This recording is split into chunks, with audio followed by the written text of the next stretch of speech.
শুনলাম যে এই মাঠে নাকি দুর্বৃত্তরা আপনার বেশ কিছু পাতাকপি কেটে দিয়েছে, এই বিষয়টা কি আসলে সত্য নাকি? জি সত্য, এই বিষয়টা সত্য। আমার এক 300 কপি কেটেছে। 300।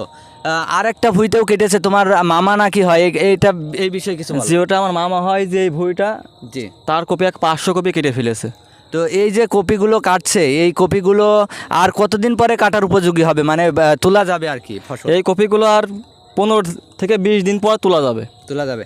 যারা এই মাঠে কি এর আগেও এই ধরনের ঘটনা ঘটেছে? এই মাঠে অহরহ এই ঘটনা ঘটে আসছে। সবজি হলে সঠিক টাইমে কাটি ফেলে, মানে যখন হওয়ার টাইম সেই সময় কাটি ফেলে সবজি। সেই সময় অনেক মানুষেরই এরকম ক্ষতি জি, করে। এরা মানুষের ক্ষতি। কারা করছে, কে বা কারা করছে, এই জিনিসটা তো আজও ধরা যায়নি। জি না, এগুলো ধরা যায় না, রাতের আধারে কাটি থুয়ে যায়। মাঝে মাঝে আসি আমরা, সেই সময় আমরা দেখা মেলে না তাদের সাথে। এ তো ভবিষ্যতেও তো কাটতে পারে, এখন কি করা যায় আর কি, কি ভাবছো? এখন মনে করছি রাতের আধারে পাহারা দিতে হবে, না পাহারা দিলে